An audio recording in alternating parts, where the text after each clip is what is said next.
Gideon Hart only wanted to buy cheap land to reopen his garage, but behind the crumbling estate sat 11 dust-covered classic cars and 2 forgotten aircraft.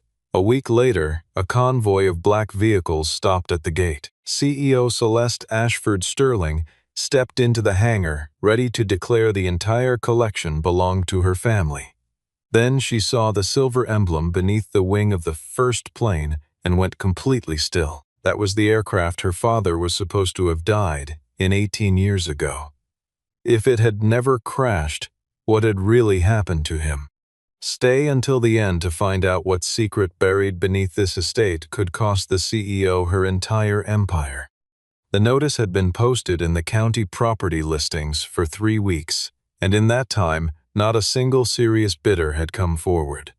Greyhaven Estate sat on 47 acres of overgrown Virginia countryside, its main house sporting a collapsed section of roof, windows boarded since the previous decade, and a driveway so cracked and heaved by tree roots that the auction agent had warned attendees to park at the gate and walk in.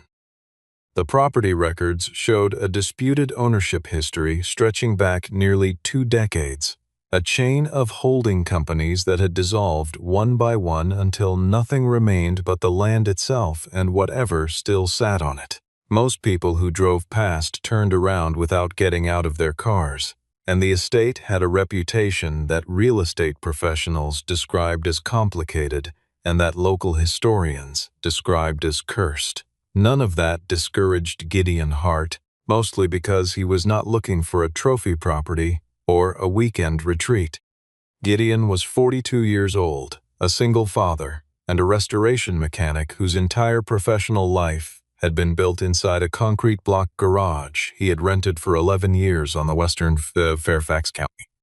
He restored classic automobiles, taking on commissions from collectors who valued patience and precision over speed, and he had built something real inside those rented walls: a clientele, a reputation, lift, and a press, and a parts inventory accumulated carefully over a decade. Then his landlord sold the parcel to a regional development group, and the letter arrived giving him 90 days to vacate. The search for comparable space turned up nothing within his budget that could hold a lift, a spray booth, and the kind of electrical load that serious restoration work required. And every county auction he attended ended with a number he could not make work. Greyhaven appeared in his search feed on a Tuesday evening. He read the listing twice, pulled the county parcel map, and drove out the following morning to walk the fence line. The main house was worse than the photographs suggested, and the photographs had not been flattering. The roof collapsed in one section, the garden long gone feral, the stone pathways buckled and barely visible under sumac and Virginia creeper. What the listing did not adequately convey was that the rear of the property, beyond the garden and through a stand of mature oaks, contained a large metal structure that the property description called a storage outbuilding. Gideon stood at the edge of the trees and looked at the shape of it and thought it was considerably larger than the word outbuilding implied. The auction terms were explicit: the property sold as is, including all fixtures, structures, and personal property not previously itemized for removal by the prior ownership. Gideon called his bank that afternoon.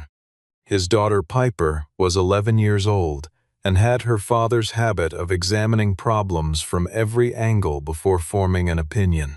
She studied the photographs on his laptop that evening with the focused expression she reserved for things she considered genuinely serious, moving through the exterior shots and the few interior images the auction agent had managed before concluding the building was too deteriorated for safe access. She asked how many rooms there were, how long the drive would be to her school, and whether the roof was the kind of broken that let rain in or the kind that might come down. Gideon answered her honestly on all 3 counts. She asked if he was sure about this, and he said he was not entirely sure about anything, except that they needed a new place before the end of the month, and that this was the only option left that fit inside the numbers. Piper thought about that for a moment, and then said she supposed a house with a bad roof was better than a garage with no roof at all. Gideon agreed that it was, and used the rest of his savings and the last of a credit line to place the winning bid the following Thursday morning at a courthouse auction, where he and a distressed-looking probate attorney were the only people present. He paid less for 47 acres and a Victorian estate than most people in the county paid for a used pickup truck. The first afternoon at Greyhaven, after he had cleared enough debris from the back door to get it open and confirmed that the main house structure was sound, even if the roof was not, Gideon walked the property perimeter and then followed the path through the oaks toward the large outbuilding he had noticed from the fence line. The rolling door on the eastern face had been padlocked, but the lock was a standard commercial unit that had rusted through at the shackle, and it came away with a firm pull. The door ran on a track that had bent slightly with age and required both hands and his full weight to shift, metal grinding against metal in the quiet of the overgrown property. What lay inside made him stop moving entirely. Beneath the high ceiling of a space large enough to hold 6 vehicles comfortably, row after row of canvas covers draped over low, angular shapes, each one resting on a concrete floor, swept clean of the leaf litter and grime he might have expected. Someone had cared for this space. Someone had locked it and left it, and cared enough to seal the gaps in the walls before walking away. Gideon reached out and pulled the cover from the nearest shape, and what he saw underneath was a low-slung coupe with bodywork formed by hand, its lines so particular and deliberate that he knew immediately it had never come off an assembly line. He spent the next 2 days working through the outbuilding systematically, lifting covers, recording serial numbers, checking frame stamps, and taking photographs that grew more extensive with each successive vehicle. The collection was not the result of someone buying whatever came to auction. Every car in the building shared a structural logic, a common design language that evolved visibly from one machine to the next, the way a sketchbook evolves when the same hand works through the same idea across dozens of pages. The earliest cars used conventional materials and conventional engineering, excellent work from their era, but nothing that would have stopped a knowledgeable collector cold. But the series progressed. By the 5th car in the sequence, the frame construction had shifted to techniques Gideon recognized from aerospace fabrication rather than automotive manufacturing, lighter alloys in non-critical panels, a composite bracing in the firewall and the transmission tunnel. By the 9th, the engine architecture had changed entirely, incorporating a fuel delivery system that looked 2 decades ahead of anything in production at the time these vehicles had apparently been built. The frame stamps confirmed what the design progression suggested. These were not a dozen different cars. They were a single program, documented in metal, each chassis numbered in sequence from A01 through A11. Sterling Quinn arrived on the 3rd morning, summoned by Gideon's call the night before. Quinn was in his 60s, silver-haired, meticulous in a way that extended to his clothing and his vocabulary, and he had spent 40 years authenticating rare automobiles and vintage aircraft for insurers, estates, and collectors of significant means.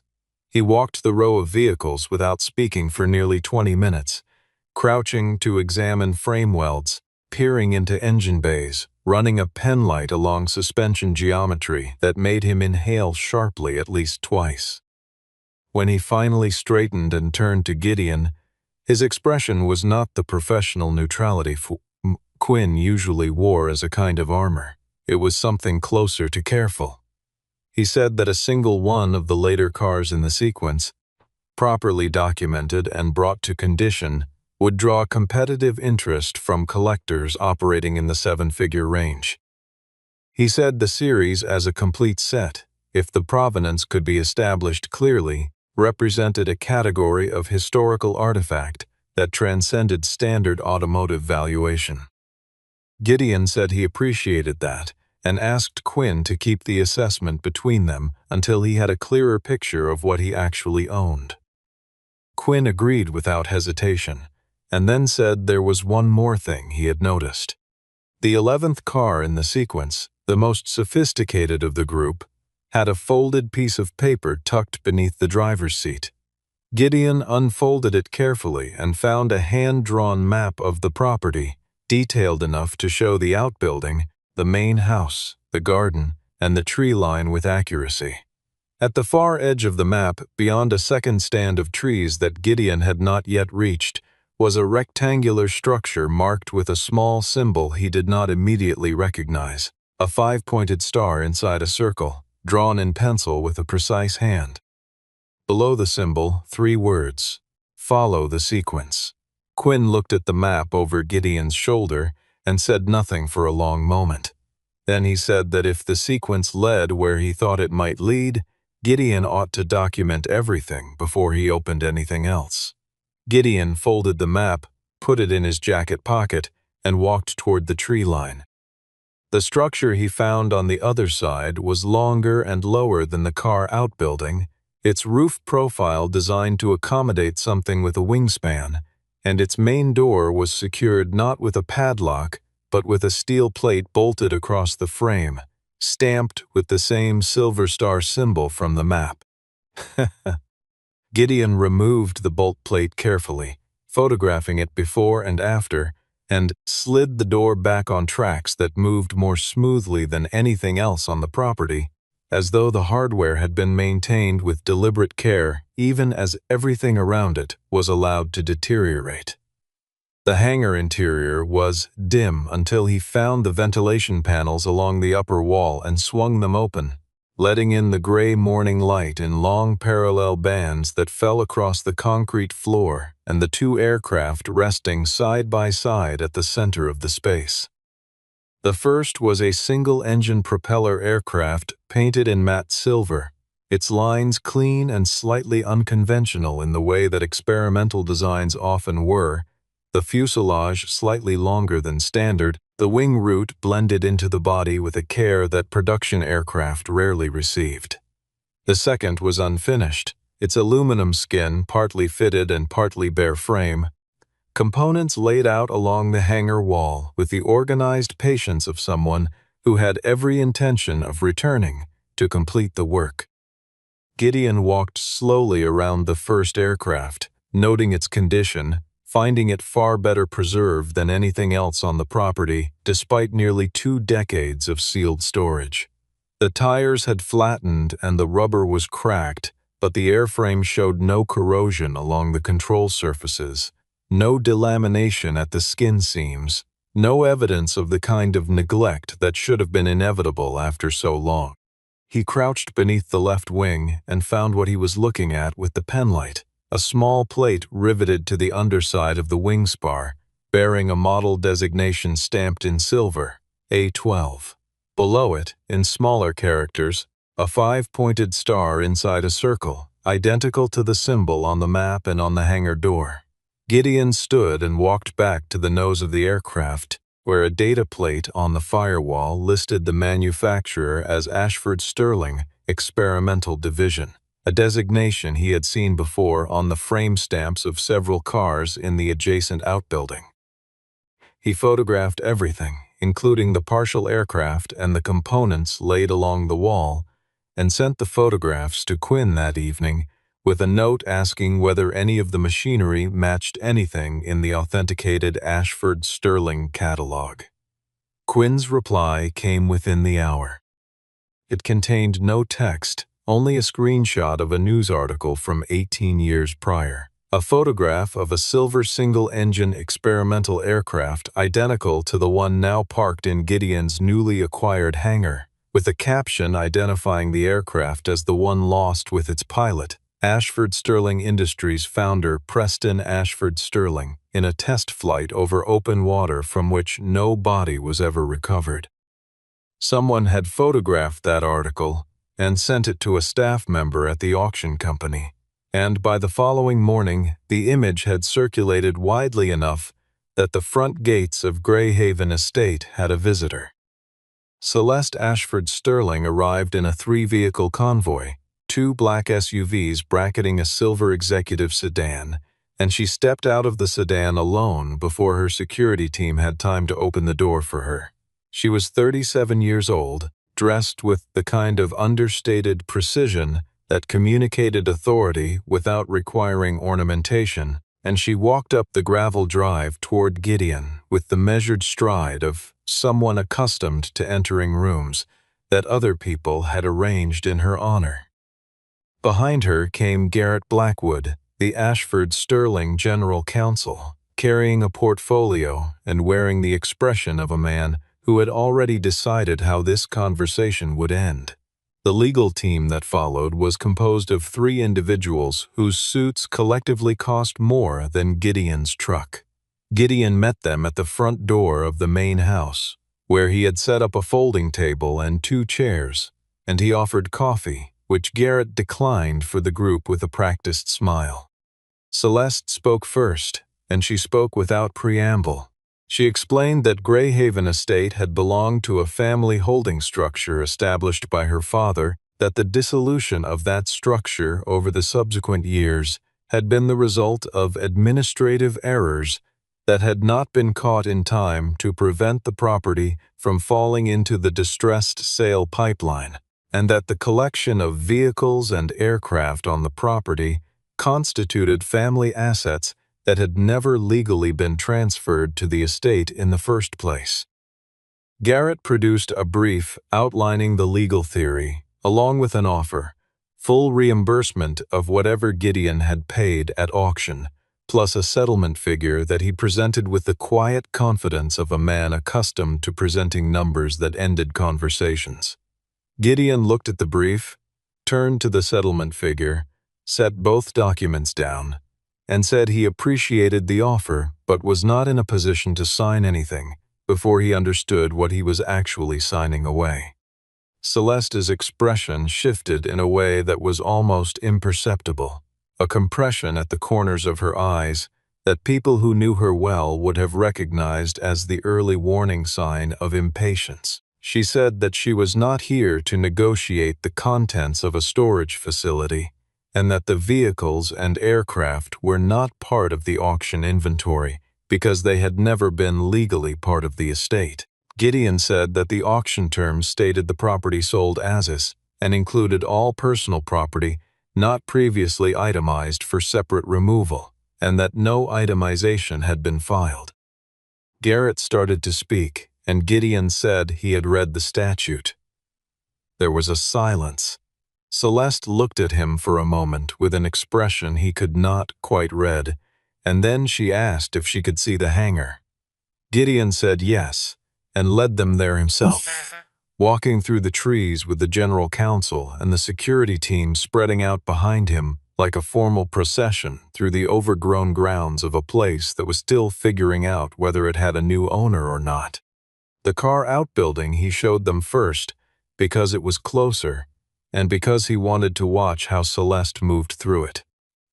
She walked the row of covered vehicles with a focused quiet, pausing at the third car long enough to read the frame stamp, and at the ninth long enough to look at Gideon rather than the car.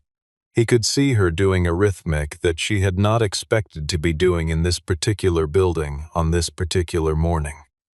She asked no questions in the car outbuilding. When they reached the hangar and he slid the door back, she walked in ahead of her own people, and she walked directly to the silver aircraft as though she already knew where it would be parked. She stood at the wing for a long time without speaking. The morning light came through the ventilation panels in the same diagonal bands Gideon had seen on his first visit, and they fell across the silver fuselage, and the woman standing beneath it with one hand raised, but not quite touching the wing surface, as though she was not yet prepared to confirm by touch what her eyes were telling her. Garrett said something from behind her, something about having the aircraft assessed before drawing conclusions, and she did not appear to hear him. Gideon stayed near the door. He had learned over a long career of handling other people's valuable objects that there were moments when the right thing was to leave space. Celeste lowered herself carefully to one knee on the concrete floor, and with the controlled precision of someone who had been trained to manage her reactions in public, she examined the plate beneath the left wing. She read the designation aloud, barely above a whisper. A12. The star in the circle. She stayed in that position for a moment. That was long enough to make Garrett shift his weight uncomfortably, and then she rose without using her hands and turned to face the room. She told them what she knew about this aircraft in the flat, precise cadence of someone reciting from memory a document they had memorized long ago under circumstances they had never chosen. The official investigation had concluded that the aircraft designated A-12 had gone down over open water 18 years prior during a solo test flight conducted by her father, Preston Ashford Sterling. The wreckage had never been fully recovered. The conditions had been cited as a factor, along with the remote location of the flight path. A formal death certificate had been issued, the estate had been settled, and the company that Preston had founded had passed to the board of directors under the interim stewardship of her uncle, Vaughn Holloway Sterling, who had guided it until Celeste had been old enough and experienced enough to take the chief executive role. She had known the aircraft's designation code since she was 19 years old. She had grown up with the story of its loss the way children grow up with certain facts about the world, as unquestioned background, as the immovable architecture of how things were. The aircraft in front of her had the same designation, the same star emblem, the data plate from her father's experimental division, and the maintenance log numbers that Brielle Dawson, the Ashford Sterling aerospace engineer who had come with the convoy, confirmed after 15 minutes, with a flashlight and a reference database on her tablet, did not match any known duplicate chassis.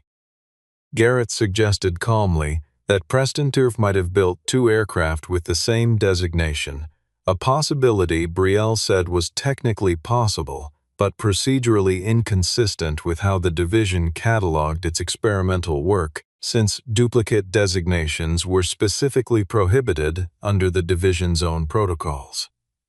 Gideon had been listening to all of this from the door, and now he walked to the cockpit and said he had found something else on his first inspection that he had not mentioned to anyone. From the seat pocket on the pilot's side, he produced a clear evidence bag he had sealed the day before, containing a wristwatch engraved on the back with initials and a date, and below the watch, a gear-shaped key unlike anything in a standard automotive or aeronautical catalog. Celeste looked at the watch from across the aircraft without touching the bag and said the initials were her father's. She said the date was the year she was born.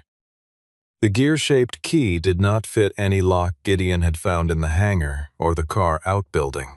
He and Brielle spent an hour going through both buildings systematically while Celeste sat in a folding chair outside the hangar, and Garrett made calls that he walked away from the group to conduct. Quinn drove out and brought his own reference materials, and said the key profile suggested a proprietary lock mechanism rather than anything manufactured commercially, the kind of fitting that an engineer would commission specifically so it could not be duplicated without knowing the source.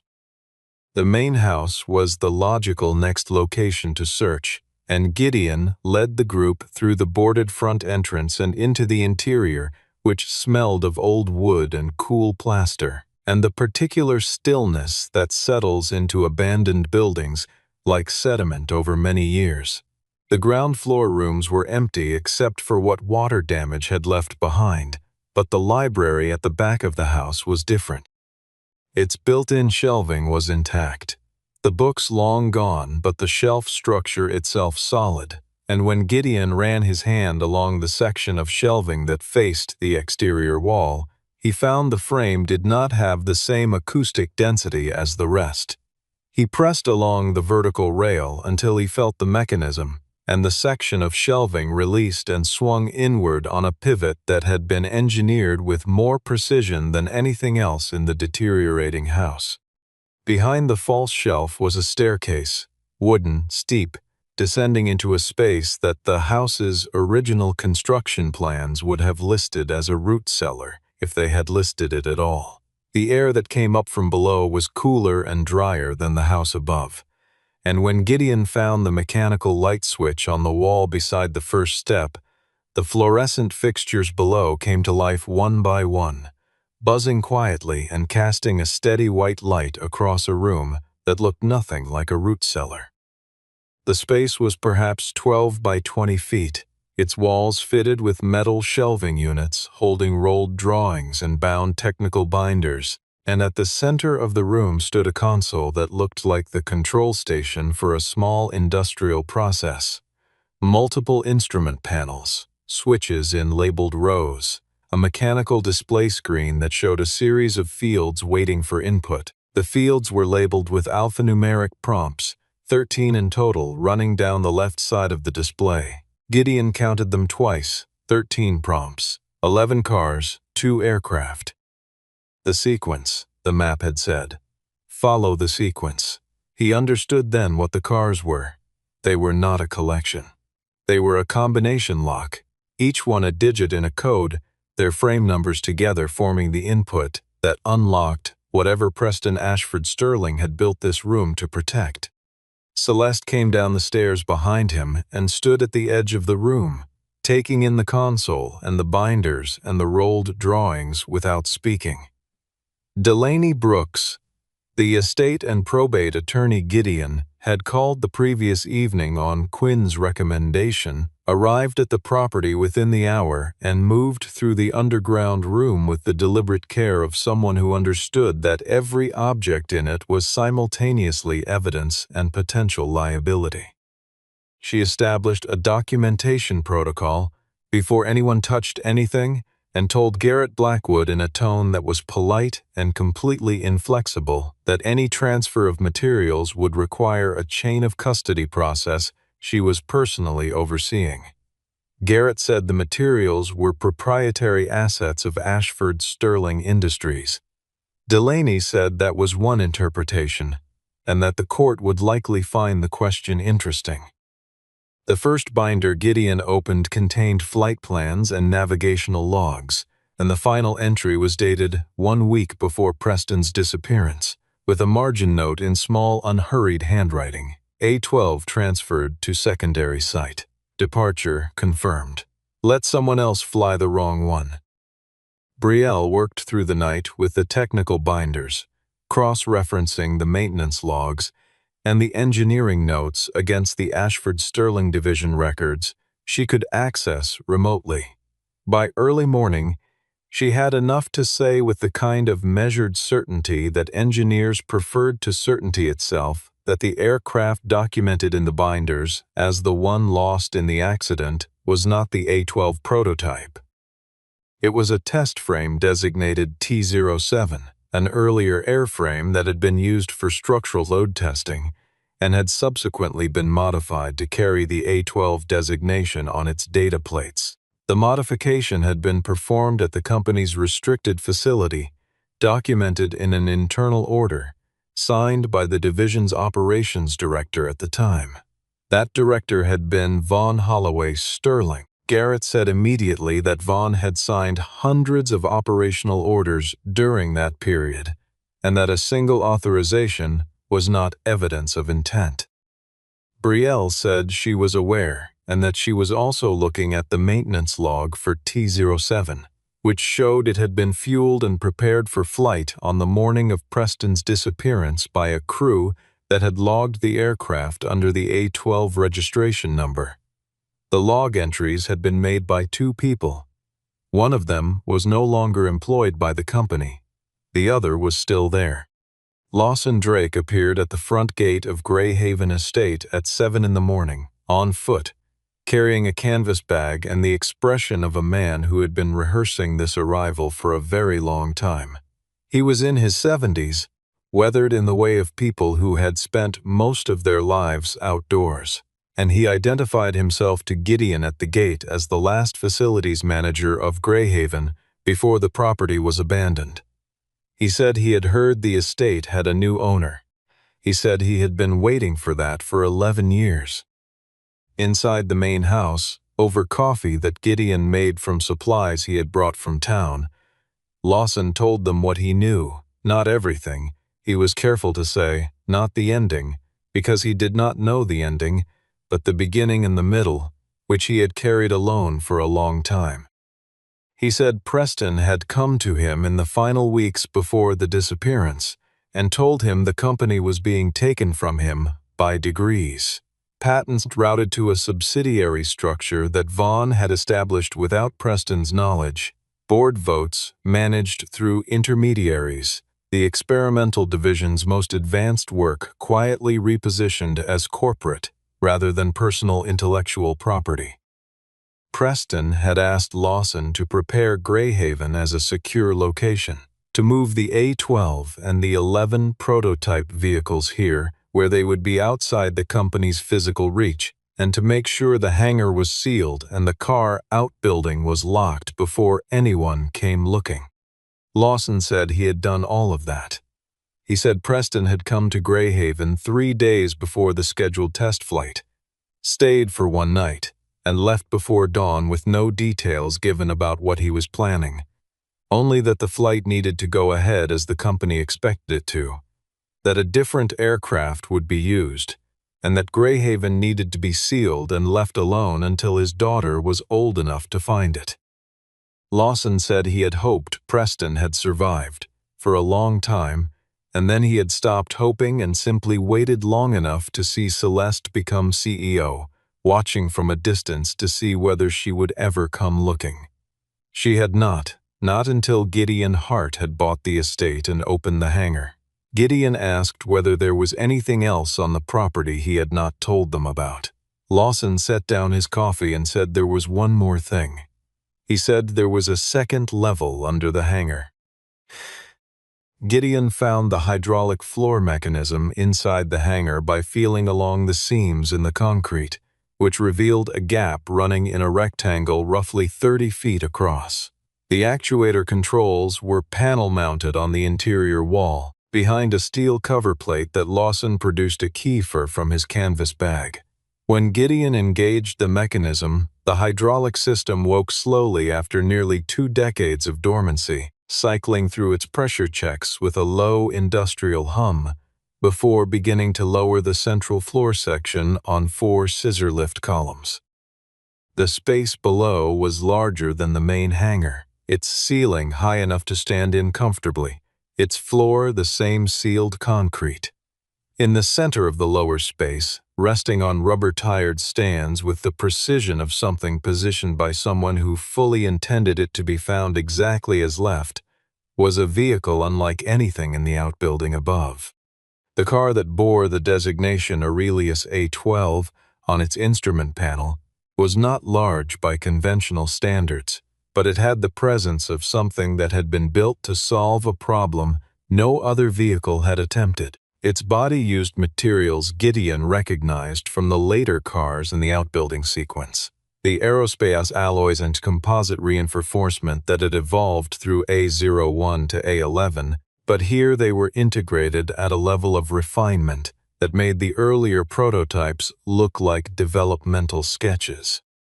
The drivetrain used components that Gideon could trace, part by part, to the engineering language of both the 11 cars and the 2 aircraft, a synthesis so deliberate and thorough that it was clear A01 through A11 and the 2 planes had not been built as separate programs.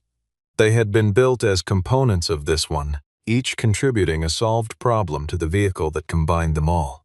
On the instrument panel, above the ignition, 2 fields waited for input. One was labeled Prophecy. The other was labeled Elizacy. Celeste looked at the 2 fields for a long moment, and then looked at Gideon with an expression that was the most unguarded thing he had seen from her since she arrived. She said she thought the system required both of them. Gideon looked at the ignition panel and the field labeled Prophecy and understood that he was standing in front of a mechanism that Preston Ashford Sterling had designed to require the legal owner of Greyhaven and the heir of Preston himself to unlock simultaneously, not as a formality but as a structural condition, engineered to ensure that what was inside could not be taken by one without the other. Delaney was already on her phone, establishing additional documentation protocols, and Garrett Blackwood had gone very quiet in the corner of the underground garage in a way that Gideon found more interesting than anything the man had said all day. While Celeste provided her biometric input through the panel's secondary authentication, Gideon used the deed to the property, scanned to a mobile device, and verified through the county recorder's API to satisfy the first field. The Aurelius A12 completed a startup cycle that moved through its systems with the methodical patience of a machine waking after a long and deliberate sleep. It did not start completely. The primary systems came online, the instrument displays illuminated, the ventilation activated. A video display on the central console presented a progress bar and below it a message, Secondary Magi Requeel. Gideon had seen this before, not here, but in the second aircraft in the hangar above, the unfinished one, the one with components laid out along the wall. He went up the lift alone and came back with a module that matched a recessed port on the Aurelius console in both shape and the gear tooth pattern of its connector. He pressed it into the port without forcing it, felt its seat, and heard the system acknowledge the connection with a tone that had not been audible before. The display changed, the progress bar completed. A video file, compressed and stored on local media across nearly 2 decades, began to play. The man on the screen was 60-something, broad-shouldered, with the kind of face that suggested a life spent outdoors and in machine shops rather than boardrooms. He spoke without preamble, as though he had already said everything he needed to say in the document preparation, and was now delivering the conclusion to an audience he was not sure he would live to meet. He said that if this was playing, then the estate had found its rightful combination, and the sequence was complete, and he wanted to be as clear as possible about what that meant. He described in the unhurried manner of someone who had spent years organizing his thoughts on the subject, the process by which the patents, technical documentation, and manufacturing rights associated with the Integrated Propulsion and Materials Program, represented by A01 through Aurelius. A12 had been transferred, without his authorization, through a series of subsidiary structures that his brother-in-law, Vaughn Holloway Sterling, had established using company legal infrastructure and board proxies. He said the transfers had been documented in ways designed to look like authorized corporate reorganizations, and that he had caught them late, after the most critical patents had moved, but early enough to assemble the evidence and prepare the countermeasure. The countermeasure was Greyhaven. The man on the screen said he had moved the physical prototypes here because the vehicles and aircraft themselves constituted prior art that could not be erased by a filing, and because Greyhaven, structured as a protective trust rather than a standard family property, was legally distinct from Ashford Sterling Industries' assets and could not be swept up in a corporate action. He said the collection of vehicles was not the point. The vehicles were the proof. He said he had arranged for the aircraft registration switch because he had learned his scheduled flight had been tampered with, and because he was not ready to let Vaughn conclude the problem ahead of schedule. He had left on the A12, the real one, the one now sitting one level above this recording, and he had let T07 take the designation so the investigation would close and give him time. He said he had survived the disappearance and had lived under a different identity for several years while completing the documentation and the legal framework of the trust. He said he had intended to come back. He said he had run out of time before he could. He addressed his daughter directly at the end. not as a CEO or an heir, but with the plain affection of a father who had made an impossible calculation and knew it, and had done it anyway. The video ended. The room was quiet enough that the hydraulic system's idle hum was audible. Celeste stood with her arms at her sides, and her face composed in the way of someone holding many things at once, and Gideon did not say anything because there was nothing appropriate to say. Delaney was recording the playback as admissible evidence, Brielle was annotating her technical findings with timestamps, and Lawson Drake sat against the wall and looked at the floor. Within the hour, Delaney confirmed that the trust documents embedded in the Aurelius system included a last will and testament validated by 2 independent notaries 18 years prior and filed in a sealed repository outside Virginia, with instructions for release upon authenticated activation of the system by the designated co-holders. The will granted Celeste controlling protective voting rights over a share class structured specifically to prevent transfer without the holder's consent, and it carried a deadline. It would only be effective if presented to the board before a pending corporate transaction ratified at noon the following day. Vaughn Holloway Sterling arrived at Greyhaven at 9 that evening, uninvited, and came without aggressive legal machinery, relying instead on the careful reasonableness of a man who had spent decades learning which approach worked in which situation. He was in his mid-60s, silver-templed, carrying the easy authority of someone who had sat at important tables long enough that it had become a physical characteristic. He found Gideon in the main house and addressed him with a collegial warmth that was more unsettling than hostility would have been.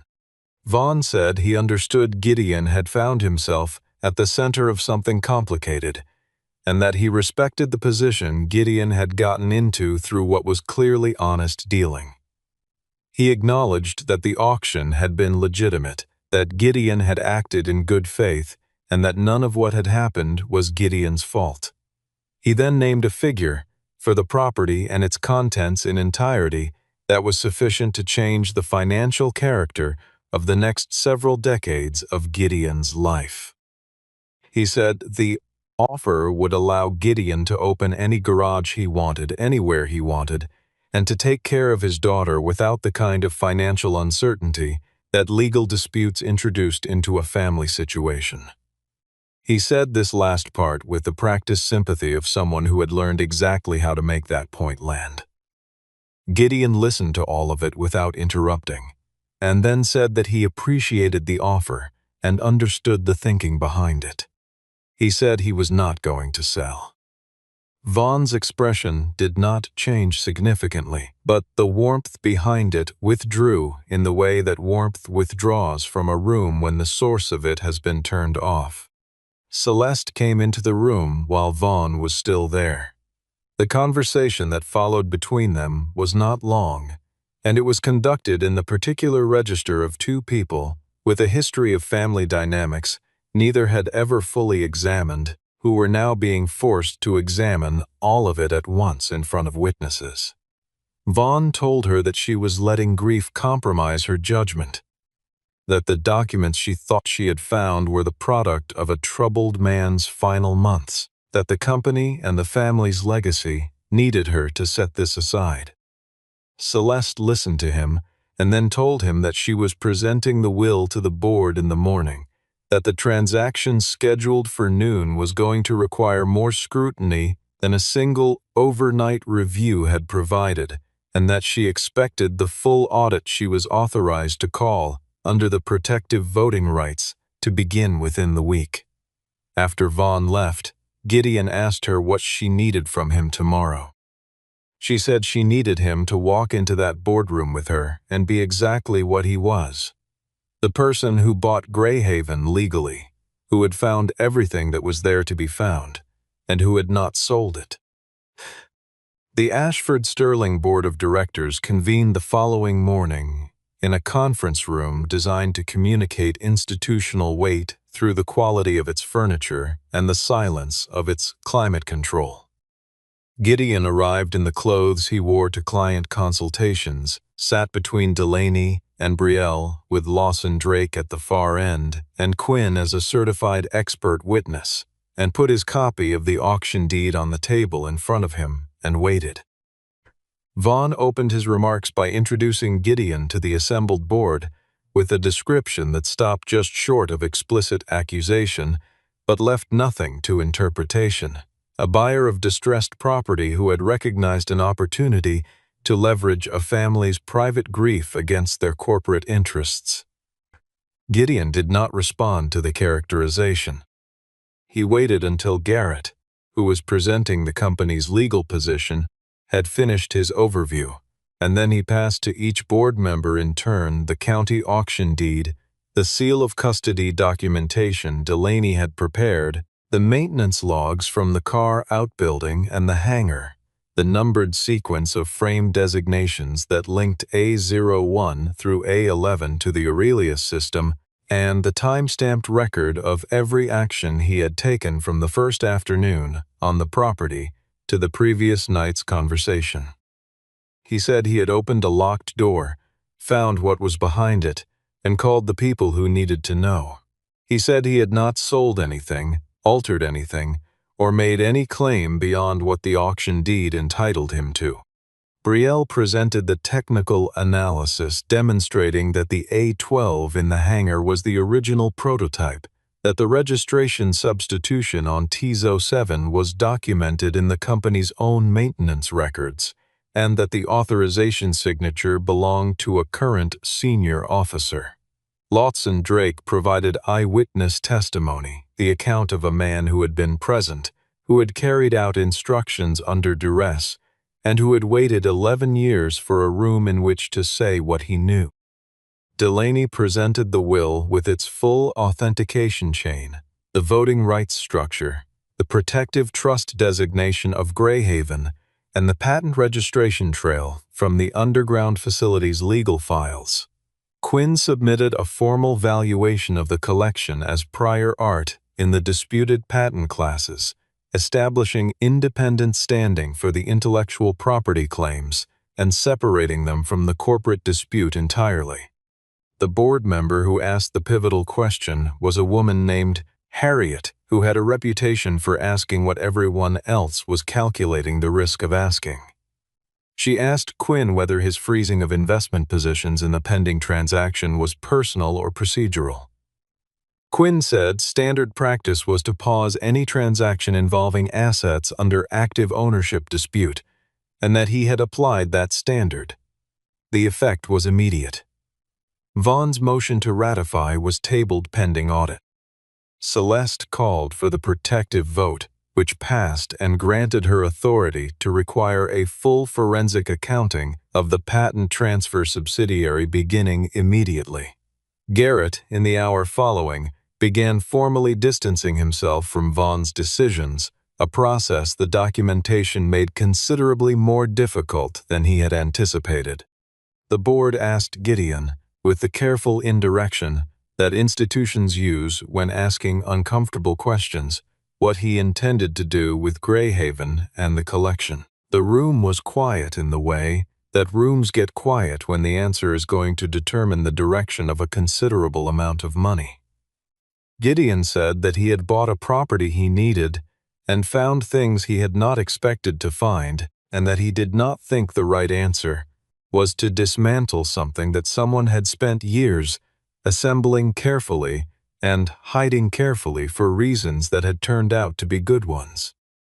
He said he was open to a formal agreement that would allow the collection to remain where it was, properly documented and preserved, under an arrangement that reflected his ownership of the land and the company's legitimate interest in the vehicles and aircraft as part of its heritage. He said he had a garage to run and a daughter to raise, and no particular interest in becoming the custodian of anyone else's corporate drama. The room went quiet in the way that a boardroom goes quiet when the answer has settled, something larger than the question asked. The formal agreement took 6 weeks to draft and 2 more to execute. establishing Greyhaven Estate as an independent preservation center under a long-term lease between the land's owner and Ashford Sterling Industries. Gideon retained title to the property and operational authority over the garage and restoration facility he built in the outbuilding that had housed the 11 cars. The cars, the 2 aircraft, and the Aurelius A-12 remained at Greyhaven for authenticated inspection, ongoing research, and public exhibition on a schedule he and the company's Heritage Division jointly managed. The underground facility was sealed pending legal proceedings that moved through discovery with the efficiency of a process given an unusually complete set of documents, and the investigative machinery Delaney had set in motion was thorough, patient, and well supplied with evidence. Celeste remained as chief executive and restructured the board with the protective voting authority her father had encoded into the trust, replacing 2 seats controlled by Vaughn's network with independent directors. When she returned to Greyhaven in the months that followed, she came without the security detail, working alongside Brielle to document and conserve the unfinished second aircraft, learning the work the same way Gideon had learned the later stage engineering, by taking the time it required. On the morning the Preservation Center held its first public opening, Piper Hart was there from early in the day, moving through the car outbuilding and the hangar with the focused interest she brought to things she found genuinely worth understanding. She stopped longest in front of the Aurelius, which rested on the ground level of the hangar in the position that had been chosen for exhibition, its lines exactly as Preston had intended them, nothing added and nothing removed. She found her father at the door of the car outbuilding and asked him a question she had clearly been working up to for some time. She asked which one was worth the most, the estate, the cars, or the planes. Gideon looked back into the outbuilding at the row of vehicles standing in the clear October light, each one clean and numbered and exactly where it had been placed by someone who believed they would eventually mean something to someone who needed them to. And he told her that the most valuable thing on the property was the one thing that had managed to stay true, long enough for someone to find it before it could be destroyed or forgotten. Piper considered this answer with the seriousness she gave to answers that would take time to fully understand, and then she went back inside. Celeste was standing in front of the A-12 when Gideon found her late that afternoon, after the visitors had gone and the property had gone quiet again. She had one hand on the wing root, where the silver emblem caught the last of the day's light, and she was not looking at the aircraft the way she had on the first morning, with the stunned recognition of someone confronting an impossible fact. She was looking at it the way people look at things they have finished grieving and are learning to keep. She said she had spent 18 years thinking her father had left and taken everything with him, and that understanding he had done the opposite did not make the years easier, but it made them mean something different. Gideon said he thought that was probably what Preston had been counting on. They stood there a little longer in the late light of Greyhaven, and then the door of the underground garage, still on its hydraulic system, cycled open at the end of its evening maintenance sequence, and somewhere below the hangar floor the Aurelius A-12 sat exactly where it had waited, in the dark beneath the dust, for the right hands to open the right doors and call the truth by its correct name.